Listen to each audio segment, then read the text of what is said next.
Shalom Bapak Ibu, rekan-rekan yang terkasih, saudara-saudari di dalam Kristus Yesus.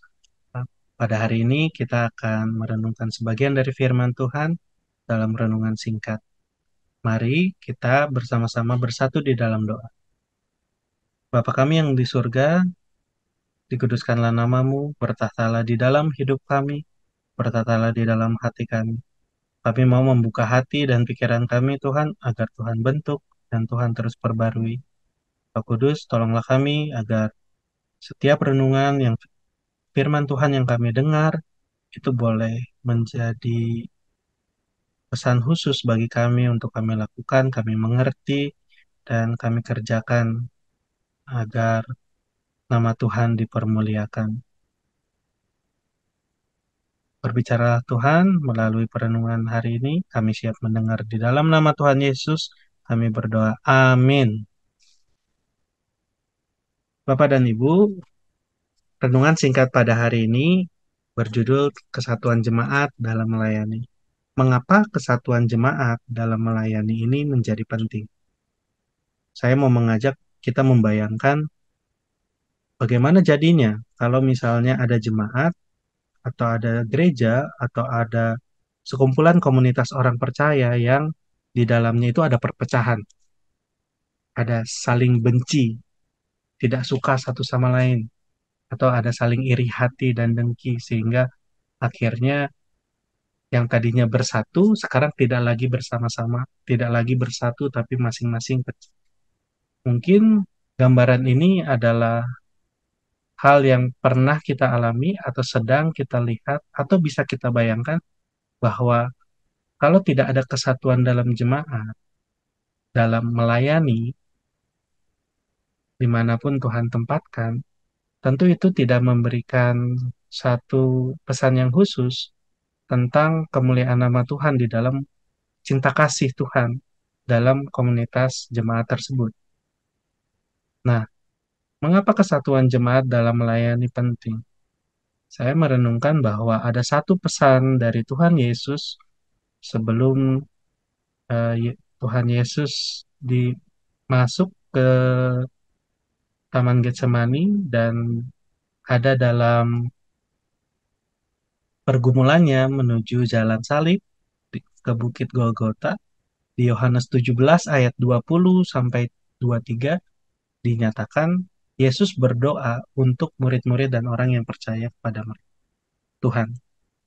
Ayat 20, dan bukan untuk mereka ini saja aku berdoa, aku Yesus, dinyatakan di situ, tetapi juga untuk orang-orang yang percaya kepadaku oleh pemberitaan mereka, supaya mereka menjadi satu, sama seperti engkau ya Bapa di dalam aku dan aku di dalam engkau, agar mereka juga di dalam kita, supaya dunia percaya bahwa engkaulah yang telah mengutus aku.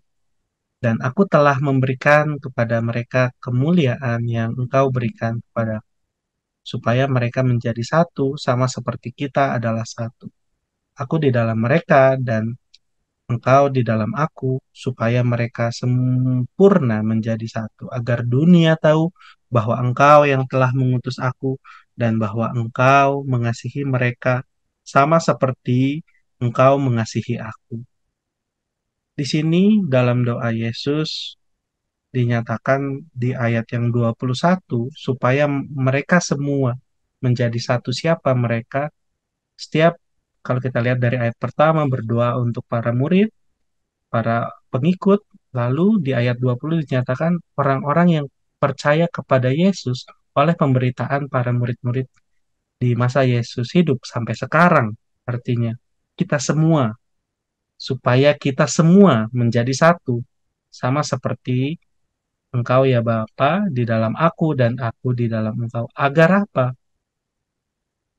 Supaya dunia percaya bahwa Allah Bapa, engkaulah yang telah mengutus Yesus melakukan tugasnya, mengambil bagian yang terendah, bukan datang untuk melayani, bukan datang untuk dilayani, melainkan untuk melayani. Dan kita lihat bahwa kesatuan kita sebagai pengikut Kristus orang yang percaya ini adalah menjadi satu doa, pokok doa yang penting. Artinya kesatuan jemaat ini juga terus disuarakan baik dalam doa di Yohanes 2:17 sampai kepada pesan-pesan Rasul Paulus kepada jemaat yang akan kita lihat pada Efesus 4, salah satunya Efesus 4 ayat 1 sampai 16. Mari kita buka. Dalam Efesus 4 ayat yang pertama dikatakan, sebab itu aku menasihatkan kamu, aku orang yang dipenjarakan karena Tuhan supaya hidupmu sebagai orang-orang yang telah dipanggil berpadanan dengan panggilan itu. Hendaklah kamu selalu rendah hati, lemah lembut, dan sabar. Tunjukkanlah kasihmu dalam hal saling membantu, dan berusahalah memelihara kesatuan roh oleh ikatan damai sejahtera. Satu tubuh dan satu roh, sebagaimana kamu telah dipanggil kepada satu pengharapan yang terkandung dalam panggilanmu. Satu Tuhan, satu iman, satu baptisan, satu Allah dan Bapa dari semua. Allah yang di atas semua dan oleh semua dan di dalam semua. Tetapi kepada kita masing-masing telah dianugerahkan masing kasih karunia menurut ukuran pemberian Kristus. Itulah sebabnya kata Nas, tak kala ia naik ke tempat tinggi, ia membawa tawanan-tawanan, ia memberikan pemberian-pemberian kepada manusia. Bukankah ia telah naik berarti bahwa ia juga telah turun ke bagian bumi yang paling bawah? Ia yang telah turun, ia juga yang telah naik jauh lebih tinggi dari semua pada semua langit untuk memenuhkan segala sesuatu. Dan ialah yang memberikan baik rasul-rasul maupun nabi-nabi, baik pemberita-pemberita Injil maupun gembala-gembala dan pengajar-pengajar untuk memperlengkapi orang-orang kudus bagi pekerjaan pelayanan bagi pembangunan tubuh Kristus. Sampai kita semua telah mencapai kesatuan iman dan pengetahuan yang benar tentang anak Allah, kedewasaan penuh, dan tingkat pertumbuhan yang sesuai dengan kepenuhan Kristus. Sehingga kita bukan lagi anak-anak yang diombang-ambingkan oleh rupa-rupa angin pengajaran, oleh permainan palsu manusia dalam kelicikan mereka yang menyesatkan, tetapi dengan teguh berpegang pada kebenaran di dalam kasih, kita bertumbuh di dalam segala hal ke arah Dia, Kristus, yang adalah kepala. Daripadanya lah seluruh tubuh yang rapih tersusun dan diikat menjadi satu oleh pelayanan semua bagiannya sesuai dengan kadar pekerjaan tiap-tiap anggota, menerima pertumbuhannya dan membangun dirinya di dalam kasih. Nah, dalam Efesus 4 ayat yang pertama sampai ke 16 bahwa pesan ini mengajak kita untuk di ayat yang kedua untuk selalu rendah hati, lemah lembut, dan sabar. Bukankah itu adalah buah dari Roh Kudus? Artinya ketika kita tertanam bertumbuh memiliki hubungan dengan Roh Kudus, itulah buah yang dimunculkan, ada karakter yang diperbarui. Mungkin yang dulunya nggak sabaran, jadi lebih sabar, dulunya agak eh, kasar, sekarang sudah menjadi lemah lembut dan ada perubahan. Lalu pesannya berikutnya adalah tunjukkanlah kasihmu dalam hal saling membantu dan di ayat yang ketiga berusahalah memelihara kesatuan roh. Ini adalah panggilan, pesan, nasihat dari Rasul Paulus kepada jemaat di Efesus supaya memelihara kesatuan roh dalam tantangan yang dihadapi. Implikasinya buat kita sekarang tentu ini juga panggilan bagi kita semua, pesan untuk memelihara kesatuan roh di dalam jemaat. Kesatuan jemaat ini menjadi penting dan kita menyadari setiap kita tidak datang untuk dilayani, tapi untuk melayani. Kenapa? Karena Tuhan sudah mengaruniakan hal-hal yang berbeda, hal-hal yang berbeda agar kita mendapatkan mencapai kesatuan iman dan pengetahuan yang benar tentang anak Allah, kedewasaan penuh, dan tingkat pertumbuhan yang sesuai dengan kepenuhan Kristus yang ada di ayat 13. Dan di ayat yang 11 dan 12 kita lihat ada banyak orang dengan karunia yang sudah Tuhan berikan, panggilan khusus yang sudah dipercayakan kepada mereka, yang tujuannya adalah memperlengkapi orang-orang kudus bagi pekerjaan pelayanan, bagi pembangunan tubuh Kristus. Kita sadar bahwa kita semua juga eh, diikat menjadi satu pelayanan semua bagiannya di ayat yang ke-16, sesuai dengan kadar pekerjaan tiap-tiap anggota, menerima pertumbuhannya dan membangun dirinya dalam kasih. Dalam renungan ini tentu kita melihat ketika kita hidup berjemaat dan kita ingin melayani dalam satu kelompok tim pelayanan misalnya, tentu ada banyak keberagaman, tapi kita harus ingat kita satu di dalam tubuh Kristus. Kita sama-sama tubuh Kristus. Ah, adalah gambaran yang baik di surat Paulus ke jemaat di Korintus tentang ini, bahwa ada anggota tubuh yang lemah dan butuh perhatian khusus. Ada anggota tubuh yang kelihatan selalu, tapi ada juga anggota tubuh yang tidak kelihatan, tapi sama pentingnya, bahkan lebih penting dari yang tidak kelihatan. Ada banyak ilustrasi yang menggambarkan bahwa kita ini satu tubuh Kristus. Kita diselamatkan oleh kasih karunia Tuhan, dan kita di pesan tadi berusahalah menjaga kesatuan roh, kesatuan jemaat dalam melayani. Nah, bagaimana kesatuan jemaat dalam melayani diusahakan? Nah, mungkin ini perlu kita diskusikan, renungkan agar lebih kontekstual dengan tempat kita melayani sekarang. Bapak dan Ibu pelayanan, entah di komisi atau di eh, renungan singkat, doa pagi atau lain-lainnya, atau melayani di tempat lain selain di gereja GKI Cimahi. Bagaimana kesatuan ini bisa diusahakan? Mungkin ini berdasarkan dari pengalaman dan pemahaman sedikit. Saya akan membagikan apa yang bisa kita lakukan, bagaimana agar kesatuan jemaat dalam melayani diusahakan. Yang pertama, kita harus menyadari bahwa teladan kita yang agung adalah Yesus Kristus Tuhan. Kita sadar bahwa kita sebagai anggota jemaat satu tubuh Kristus adalah orang berdosa yang lagi berusaha hidup dalam pimpinan Tuhan. Apakah sering gagal? Ya. Apakah ada miss atau ada kurang di sana sini? Tentu, karena kita juga lemah, keinginan daging, keinginan mata, dan hal-hal yang lain yang sedang on progress Tuhan ubahkan di dalam diri kita, membuat kita sadar kalau di jemaat tentu ada beragam dinamika.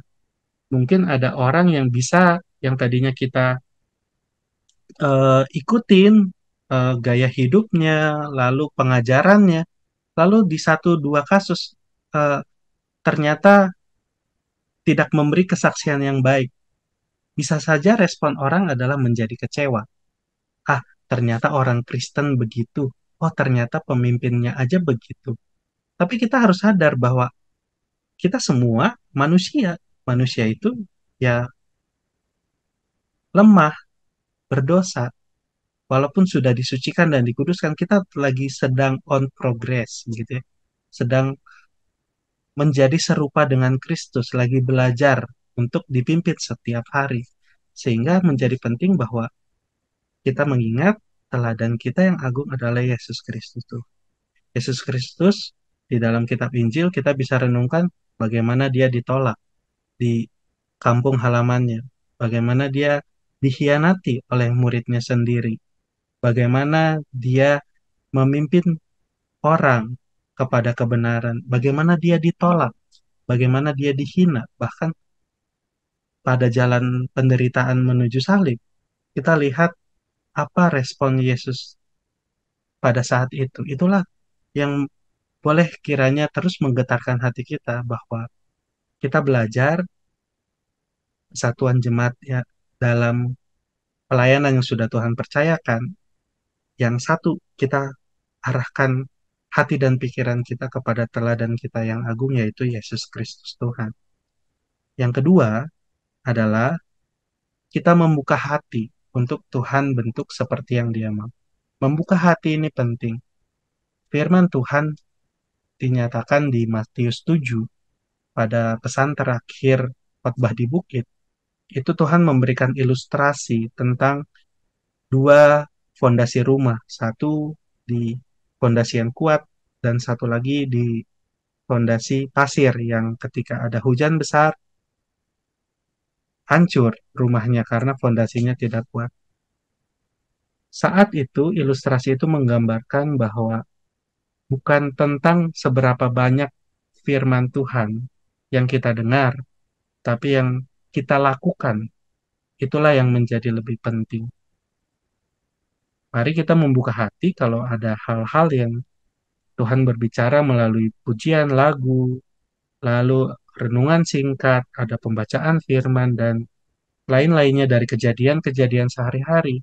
Maukah kita membuka hati untuk Tuhan bentuk seperti yang Dia mau? Termasuk ketika kita mendengarkan firman, lalu ada kecenderungan mungkin, wah ini firman cocok untuk orang ini, atau cocok untuk orang itu. Harus kita mulai bahwa setiap firman Tuhan cocok untuk mengubahkan hati kita. Ya, itu dulu yang utama. Urusan sharing ke orang lain, urusan nomor dua. Ya, dan yang ketiga adalah membuka ruang. Membuka ruang ini adalah satu tema, saya ingat di GKCMI pernah tentang membuka ruang, ya, buat orang lain masuk di dalam hidup kita, kita berbagi hidup, sehingga melihat kasih Kristus yang ada di dalam hidup kita, seperti itu ya membuka ruang. Membuka ruang juga bisa berbicara bahwa ketika ada dalam sebuah pelayanan, ada hal-hal yang kurang, ada hal-hal pemahaman yang kok belum tepat, lalu ada hal-hal yang masih ada kurang di sana-sini. Dengan yang tadi, poin pertama, kita sadar kita semua manusia yang berdosa sedang berusaha menjadi serupa Kristus. Kita juga membuka ruang bahwa ada ruang untuk pertumbuhan, ada ruang untuk perbaikan. Next time bisa lebih baik. Next time ada hal yang bisa kita kerjakan eh, lebih baik dengan hikmat yang dari Tuhan. Nah, membuka ruang ini juga membuka ruang bagi orang-orang yang membutuhkan, membuka ruang bagi orang-orang yang eh, membutuhkan jamahan kasih Tuhan. Nah, ini membutuhkan kepekaan ya. Ketika kita sudah memiliki hati eh, yang Tuhan bentuk, kita bisa berdoa bahwa Tuhan, ajarlah aku mengasihi seperti Engkau mengasihi. Gak mungkin kita bilang kita mengasihi Tuhan kalau ada sesama kita yang kita benci, pasangan, anak, atau keluarga dekat, atau orang-orang di sekeliling, orang-orang yang sedang dilayani, atau sesama para pelayan Tuhan. Nah, membuka ruang ini juga tentu ada risiko yang harus kita tanggung, bahwa ketika ada orang yang kita ajak masuk, mungkin ada zona nyaman yang sekarang tidak lagi nyaman, tapi lagi zona bertumbuh gitu ya, zona pertumbuhan. Membuat zona nyaman yang lebih besar dalam zona pertumbuhan. Ini membuka ruang ini menjadi penting ketika kita mengusahakan kesatuan jemaat dalam melayani. Sehingga kalau ada yang berbeda, itu tidak dipandang sebagai sesuatu yang membuat kita tidak bisa satu. Nah, termasuk di dalam pelayanan. Yang keempat, tentu karena kita juga ingat berdekatan dengan Hari Pentakosta kemarin, kita juga diajarkan untuk terus mengandalkan pimpinan dan kuasa dari Allah Roh Kudus. Saya senang dan ingat hmm, nasihat dari ayah saya bahwa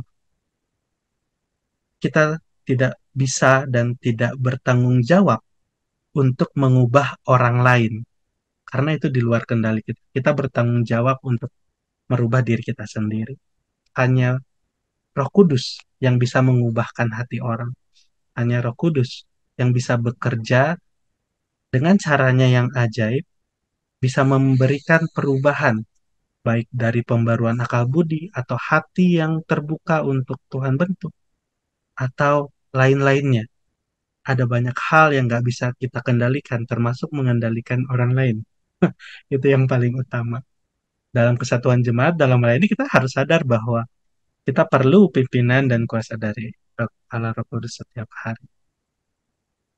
Dan yang terakhir, eh, kita ingat dalam Efesus 6 ayat 10 sampai 20 tentang perlengkapan rohani, itu bicara pada satu prinsip bahwa Efesus 6 ayat 12 menyatakan karena perjuangan kita bukanlah melawan darah dan daging, tetapi melawan pemerintah-pemerintah, melawan penguasa-penguasa, melawan penghulu-penghulu dunia yang gelap itu, melawan roh-roh jahat di udara.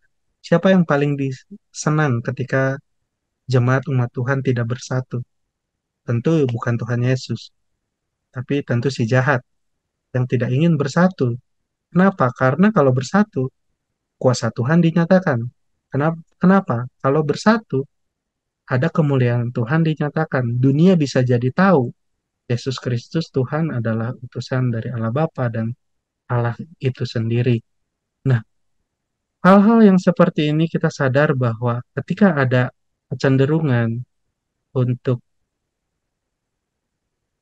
kesatuan jemaat ini dalam melayani ditantang, kita harus berjaga-jaga di dalam doa dan ingat perlengkapan rohani.